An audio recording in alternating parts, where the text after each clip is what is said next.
जीवन एक यात्रा हो।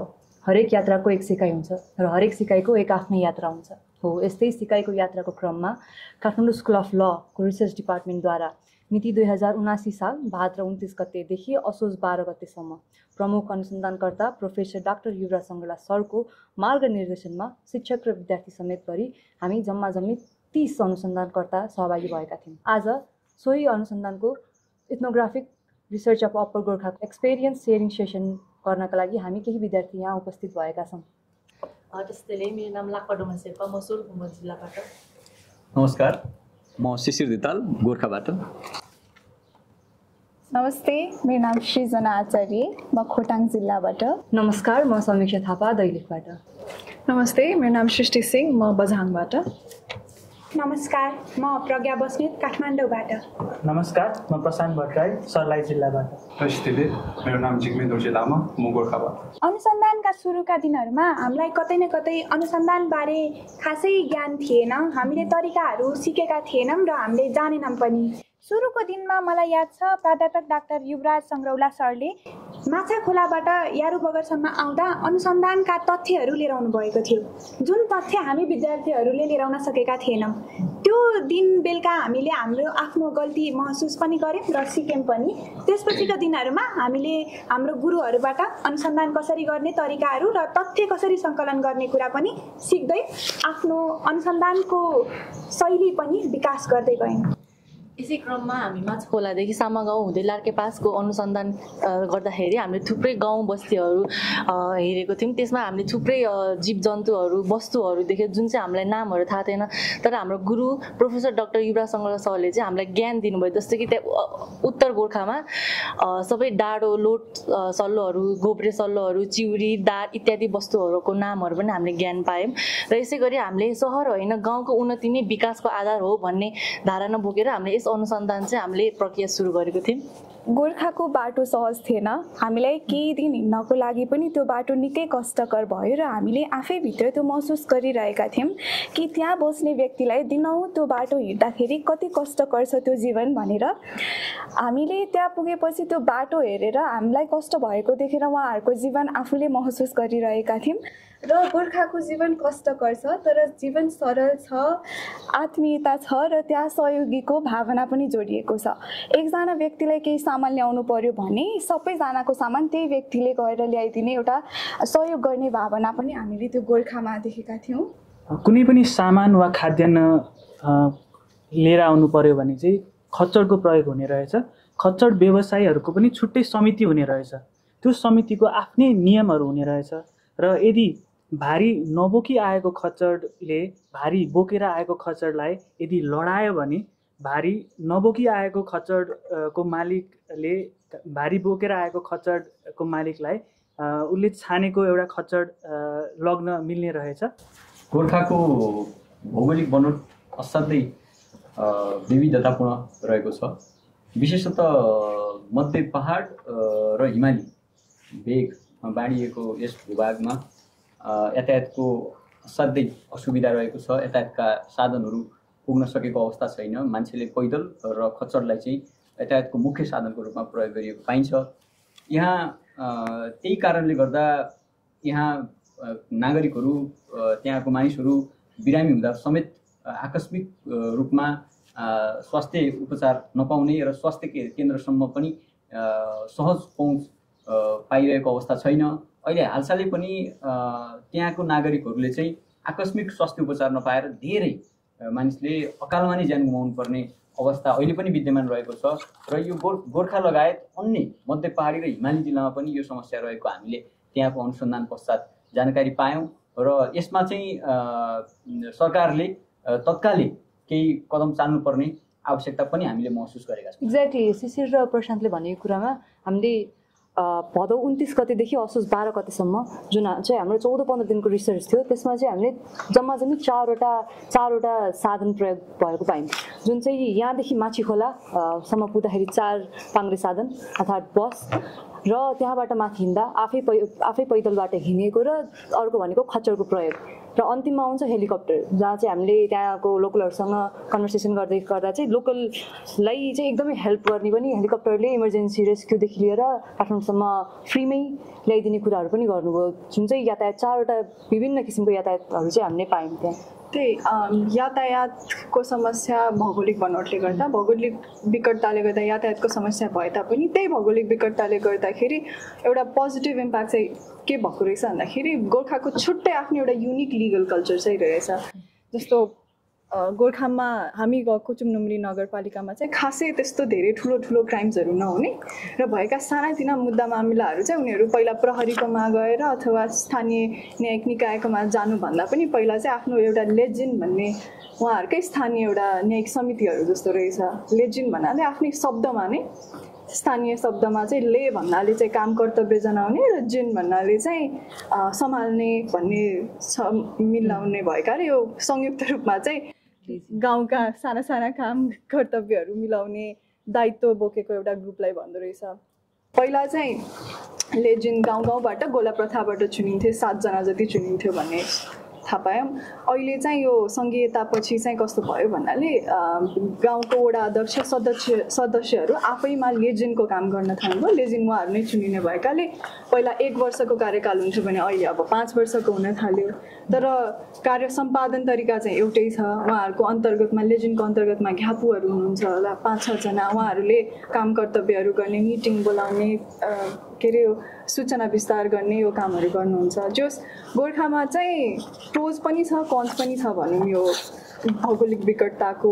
यस्तै अरू समितिहरू पनि छन् जसले चाहिँ त्यहाँको लिगल कल्चरलाई चाहिँ मेन्टेन गरेर राखेका छन्। त्यसै गरी हामीले त्यहाँ आमा समूहको भूमिकाहरू पनि देख्यौँ। आमा समूहको चाहिँ मुख्य नारा भनेकै हाम्रो गाउँ हाम्रो जिम्मेवारी रहेछ। सो सहर बजारमा चाहिँ खालि महिला सशक्तिकरणको आवाजहरू हामीले धेरैभन्दा धेरै सुनिराख्यौँ, तर त्यसको एक्चुअल इम्प्लिकेसन चाहिँ हामीले उपल्लो गोर्खामा गएर देख्यौँ। आमा समूहले चाहिँ कुनै पनि मुद्दा आयो भने सुरुमा त्यो मुद्दा चाहिँ आमा समूह भएको ठाउँमा जाने अनि आमा समूहले छलफल गर्ने र प्रहरीसँग साझेदारी गरेर त्यो मुद्दा चाहिँ सुल्झाउने गरेको रहेछ। अनि त्यो देख्दा निकै खुसी लाग्यो अनि गर्व पनि लाग्यो। Women empowerment, actual women empowerment भनेको चाहिँ यो रहेछ है जस्तो फिल भयो। महिला सशक्तिकरणकै कुरामा जोड्दाखेरि त्यहाँ व्यवसायहरू जति होटेल व्यवसायहरू थियो त्यसमा चाहिँ महिलाको चाहिँ प्रमुख भूमिका थियो। अनि हामीले गएका केही अनुसन्धानको क्रममा गएका घरहरूमा पनि यसो गएर बुझ्दाखेरि त्यहाँ परिवारमा चाहिँ आर्थिक भूमिकामा चाहिँ को चाहिँ प्रमुख छ भन्दाखेरि चाहिँ त्यहाँ त्यो घरको चाहिँ महिला चाहिँ भएको हामीले पाएका थियौँ। अनि त्यो देख्दाखेरि पनि एकदमै राम्रो महसुस भयो। महिला सशक्तिकरण चाहिँ त्यसमा पनि एकदमै देखेका थियौँ हामीले उपल्लो गोर्खाको अनुसन्धानमा। यसै महिला सशक्तिकरण भन्दाखेरि पुरुषको पनि यसमा ठुलो छ, किनभने यो गोर्खा जिल्लामा यो हिमालले गर्दा नै यसको यो अहिले आर्थिक अवस्था राम्रो भएको हो। अब पर्यटकहरू आउँछ त्यसमा टुरिज्महरू गर्न होइन, हिमालहरू चढ्न, त्यसमा भनेको गाइड एउटा अब पुरुषको पनि भूमिका ठुलो हुन्छ। त्यो गाइडले गर्दा नै माथि गएर अब सबै पर्यटनहरूलाई घुमाएर त्यो आर्थिक व्यवस्था चाहिँ त्यसरी उनीहरूले आफ्नो गर्छ। किनभने त्यहाँ अहिले अब यङ जेनेरेसनहरू छैन, पुरानै गाइडहरू छ अनि उहाँहरूसँग एक्सपिरियन्स पनि छ। त्यसै कारणले यसरी चाहिँ उनीहरूले आफ्नो जीवन चाहिँ जीविकोपार्जन गर्दैछ। त्यसै कारणले मैले यस बुकमा हामीले the voice of the mountains भनेर मैले मेरो आर्टिकल पनि लेखेको थियो। र अहिले मलाई चाहिँ के लाग्छ भने यो इथनोग्राफिक रिसर्च गरिसकेपछि चाहिँ नेपाल सरकारले जसरी टुरिज्म भिजिट नेपाल 2020 ल्याएको थियो त्यसै गरेर अहिले अब फ्युचरमा पनि त्यसरी ल्याउनु पर्यो। किनभने पर्यटन नेपालको आम्दानीको मुख्य स्रोत हुनु भएको कारणले यसमा चाहिँ सरकारले जोड दिनुपर्छ भन्ने मलाई लाग्छ। अब पर्यटनको कुरामा त्यहाँ होटेलहरू भनेकै पर्यटकलाई ध्यान गरेर खोलिएको थियो।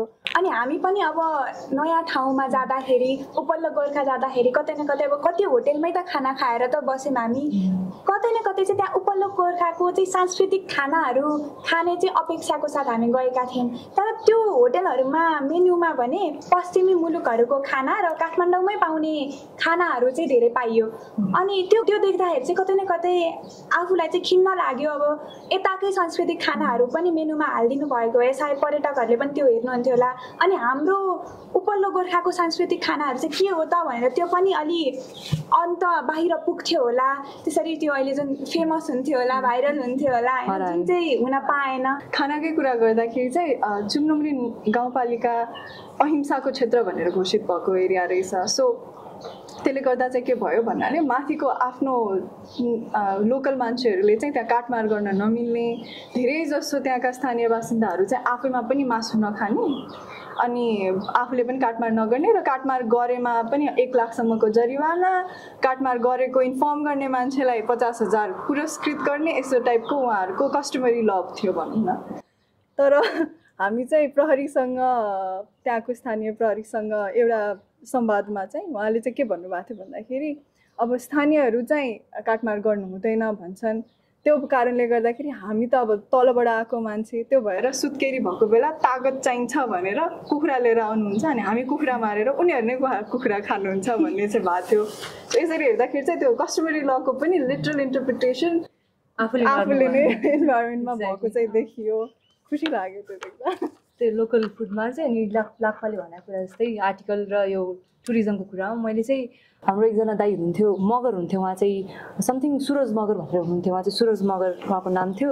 उहाँ चाहिँ माउन्टेनर, उहाँ चाहिँ मनास्लु जुन चाहिँ गोर्खामै छ, जसको सेरोफेरोमा हामी रिसर्च गऱ्यौँ। मनास्लु चाहिँ उहाँले झन्डै 6 चोटि चाहिँ गाइड टुरिस्ट बोकेर गइसक्नु भएको रहेछ, अवतरण गरिसक्नु भएको रहेछ।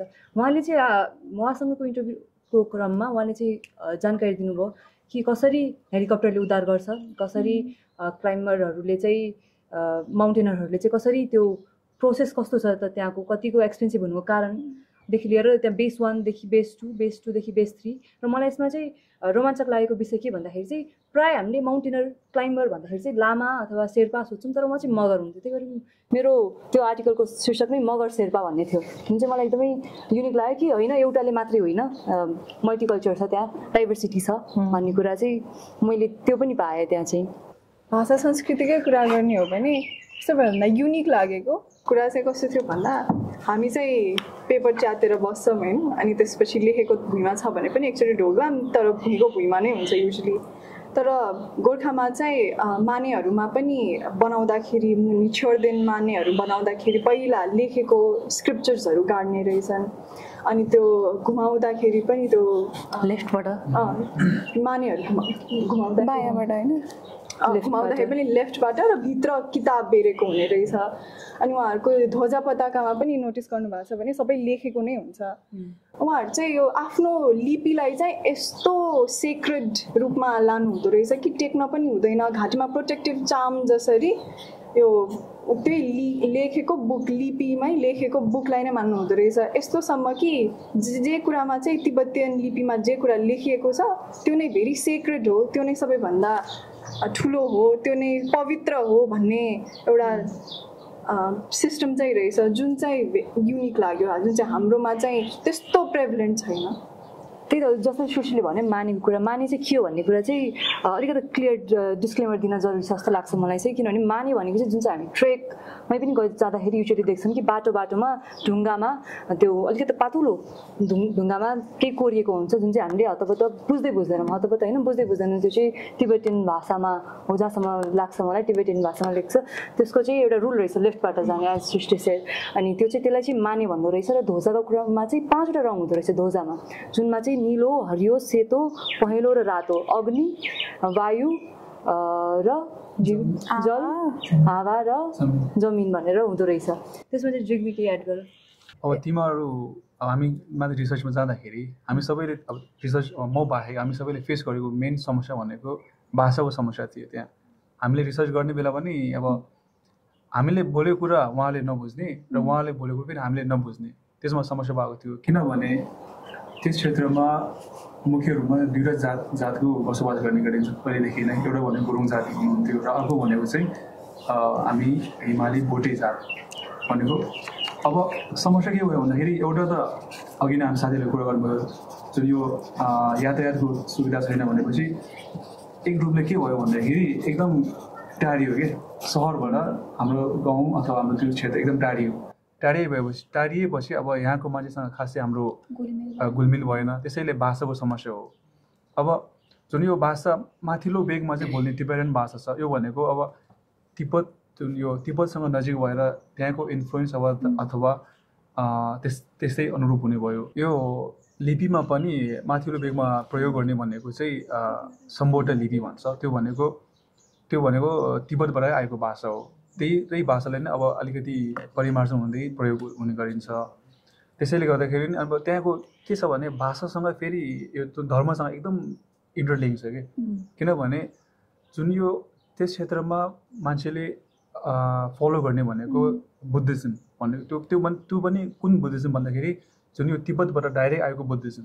त्यसैले गर्दा उनीहरूको एउटा मनमा सोच, हाम्रो मनमा एउटा सोच के हुन्छ भन्दाखेरि तिब्बतन भाषा भनेको नै बुद्धिज्म हो, बुद्धिज्म भनेकै नै तिब्बतन भाषा हो भनेर एक हिसाबको हाम्रो सोच छ कि। त्यसैले अब हामीले के भन्छौँ भन्दाखेरि जुन यो तिब्बतन लिपिमा अथवा समुद्र लिपिमा जे कुरा लेखेको छ त्यो भनेको भगवान्ले लेखेको कुरा हो भने हाम्रो विश्वास त्यो छ कि। त्यसैले गर्दाखेरि हामीले त्यो आफ्नो भुइँमा त खुट्टामा हुने त जानु हुने कुरै नै भएन, भुइँमा खसे पनि हामी ढोकेर त्यसलाई फेरि कुनै एउटा सफा ठाउँमा सुरक्षित ठाउँमा राख्ने हाम्रो यस्तो प्रचलन छ, यस्तो हो संस्कृतिमा चाहिँ। यही मानेकै कुरामा चाहिँ हामी माछा खोलाबाट माथिसम्म जाँदाखेरि सामा गाउँमा पुग्दाखेरि माने कति व्यवस्थित थियो, राम्ररी राखिएको थियो। बिचतिर चाहिँ त्यो जुन बाटोको बिचमा हाम्रो यात्राको बिचतिरको ठाउँहरूमा चाहिँ माने अलि अव्यवस्थित भएको, अलि त्यसको सांस्कृतिक मूल्य मान्यता चाहिँ अलिकति मान्छेहरूले नबुझेको हो कि, किनकि त्यो मानेमा भएको लिपिहरू त कति पुरातात्विक महत्त्वको छ नि त।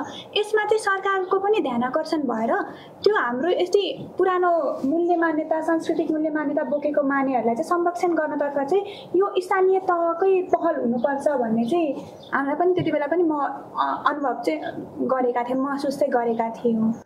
त्यसमा कस्तो भयो भने अब सुरुमा त्यस क्षेत्र भनेको सबै बुद्धिज्मको थियो, बौद्ध धर्म मान्ने र केही चाहिँ हिन्दू धर्म पनि मान्ने थियो। र पछिल्लो समयमा मान्छेको के भयो भने अब कस्तो भएछ भने जुन यो क्रिस्चियन धर्म मान्नेहरूले चाहिँ अलिकति बढी इन्फ्लुएन्स भएको देखिन्छ बिस्तारै। अब अलिकति मान्छे आवाज धेरै हुन थाल्यो, यसमा यो पर्यटन क्षेत्र भएर अनि टुरिज्म पनि धेरै आउन थाल्यो। त्यसपछि अनि अलिकति क्रिस्चियनहरूको त्यो पनि अहिले धेरै इन्फ्लुएन्स भइसकेपछि हाम्रो त्यहाँका मान्छे भने तल्लो भेगका कतिजना चाहिँ अब धर्म परिवर्तन गरेर अनि त्यसमा अब बुद्धिज्मबाट हिन्दुज्म अथवा क्रिस्चियनमा गएको छ। त्यसपछि उहाँहरूको व्यवहारमा नै डाइरेक्ट चेन्ज आउने नै भयो कि। अब माथिमा चाहिँ के छ भन्दाखेरि अहिले पनि धर्मगुरुहरूले, बुद्धिस्टको गुरुहरूले माथिसम्म अहिले पनि उहाँले कन्ट्रोल गर्नुहुन्छ धर्म संरक्षण गर्नुको लागि। तर तल्लो भेगतिर चाहिँ के भयो भन्दाखेरि अब जुन यो अघि मैले भने क्रिस्चियनको जुन यो बढी इन्फ्लुएन्स भयो, त्यसैले गर्दाखेरि अलिकति सुरक्षित नभएको देखिन्छ। तर फेरि अस्ति भर्खरै चाहिँ के भएको छ भने जुन यो जगत भन्ने ठाउँमा त्यसमा बढी क्रिस्चियनहरू थियो, तर अहिले त्यहाँको समाजमा बस्ने उहाँहरूले के बुझेको छ भन्दाखेरि होइन, हामीले आफ्नो पुरानो जुन यो रीतिरिवाज पनि सँगै लानुपर्छ भन्ने बुझ्नु भएको छ। त्यसैले उहाँले के गर्नुभएको छ भन्दाखेरि अस्ति अब गाउँमा गाडी बाटो ल्याउनु भन्ने कुरा आएको थियो, त्यति बेला उहाँले के गर्नुभएको थियो भन्दाखेरि त्यो गाडी बाटो बनाउनु पर्दाखेरि त्यो बाटो बिचमै पर्ने एउटा छोड्देन थियो, त्यो हामीले अघि जुन मानी भन्ने त्यसले छोड्देन पनि भन्छ, त्यस भनेको स्तूपा, जुन एउटा त्यो स्तूपा थियो त्यसलाई अब बदलाउनु पर्ने स्थिति आएको थियो। त्यसपछि गाउँलेहरूलाई के भन्दै भने अब नबदलै नहुने स्थितिमा आइसकेपछि उहाँले के भने त्यो जस्तो स्थिति हो त्यहीलाई नै अलिक पर सरेर त्यही स्ट्रक्चरमा त्यहाँको जुन मेटेरियल युज गरेको छ त्यही स्ट्रक्चरमा त्यही मेटेरियल युज गरेर अहिले नयाँ ठाउँ बनाएको छ भन्नुको अर्थ अहिले फेरि अलिकति सकारात्मक परिवर्तन आएको छ मान्छेहरूमा।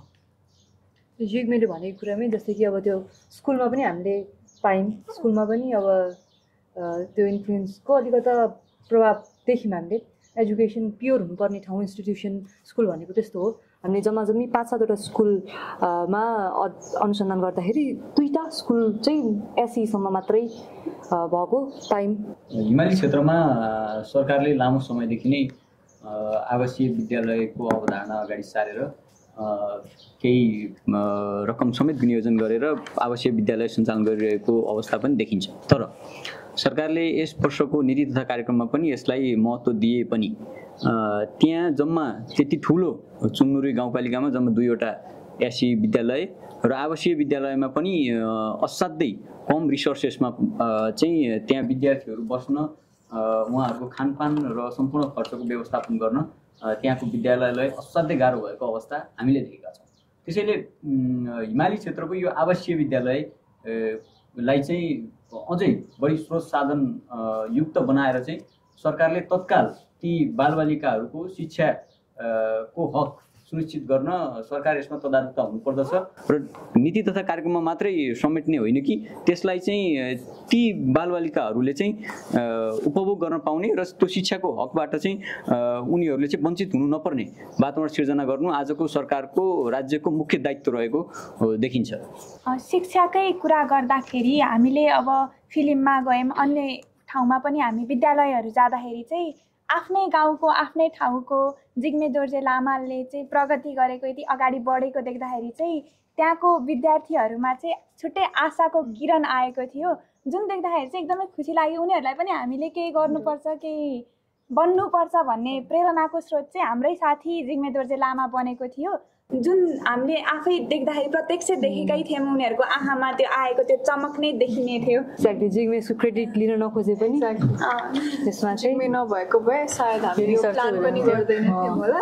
हामीले यो अनुसन्धान सकिसके पश्चात चाहिँ हामीले के महसुस गऱ्यौँ भने हामीले एउटा प्रतिवेदन निकाल्नै पर्छ, हामीले त्यहाँ भोगेको कुराहरूलाई हामीले किताबमा लेख्नै पर्छ भन्ने एउटा उद्देश्यका साथ हामीले चाहिँ यो इथ्नोग्राफिक रिसर्च प्रोग्राम रिपोर्ट भनेर एउटा पुस्तक हामी सबैले आफ्नो अनुभवहरू समेटेर यो किताब हामीले निकाल्यौँ र त्यसै गरी हामीले त्यहाँ भएको विद्यालयको लागि भनेर यहाँबाट चाहिँ लाइब्रेरी बनाउन सहज होस् भनेर हामीले यहाँबाट किताबहरू पनि पठाउन सहयोग गऱ्यौँ। काठमाडौँ उपत्यका साथै विभिन्न जिल्लाहरूमा जन्मी हुर्की आफ्नै देशभित्रको समुदाय, ती समुदायले भोगेको विभिन्न समस्याहरूलाई थाहा पाउनलाई एउटै कोठामा मात्र बसेर नहुँदो रहेछ र यस विषयलाई हामीले उठान गर्नको लागि पनि हामी निज जाति वर्णन अनुसन्धान यानि इथ्नोग्राफिक रिसर्चको लागि हामीले त्यहाँ गएर उत्तर गोर्खामा गएर धेरै कुरा सिक्ने अवसर पायौँ। हामीले छलफल गरे जस्तै त्यहाँ भएका यी विभिन्न समस्याहरू समाधान गर्नुपर्ने आजको आवश्यकता छ। भौगोलिक विकटताको साथीले भने जस्तै केही सकारात्मक पक्ष भए पनि त्यसका नकारात्मक पाटाहरू पनि थुप्रै छन्। जस्तो त्यहाँको नागरिकले आकस्मिक स्वास्थ्य उपचारबाट वञ्चित हुनु परेको, बालबालिकाले शिक्षा नपाएको, त्यसपछि गएर अन्य थुप्रै कुराहरू, यातायातमा असाध्यै कष्टकर जीवनयापन बाँच्न बाध्य भएका नागरिकहरू छन्।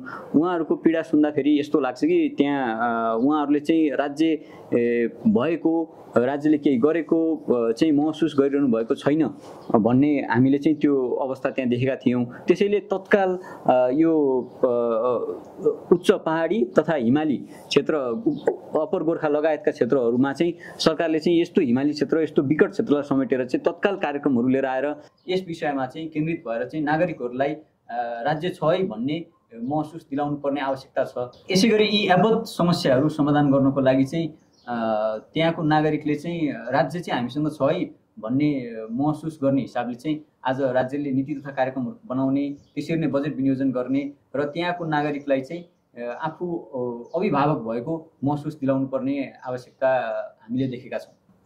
यो अनुसन्धानमा हामीले पढाइ लेखाइको पार्टमा त धेरै सिक्यौँ, तर हामीले नैतिक हाम्रो मोरल ग्राउन्डमा के सिक्यौँ भने हामी कम्तीमा 30 जना विद्यार्थीहरू थियौँ र सरले चाहिँ हामीलाई आफ्नो गुरुवर्गहरूले हामीलाई सबैलाई एकदम सुरक्षा साथ अब कतिलाई हाई लागेको त्यसमा पनि प्रोटेक्ट गर्नु भएर एकदम अब हुन्छ नि 30 जनालाई अब सँगै लगेर अब म्यानेज गर्नु कति गाह्रो छ कि। अनि त्यो पनि यस काठमाडौँ स्कुल अफ लले चाहिँ अब राम्रोसँग सुरक्षा गरेर यता अब कति धेरै 5-6 जना साथीहरूलाई हाई लागेपछि यता पनि ल्याइदिनु भएको थियो।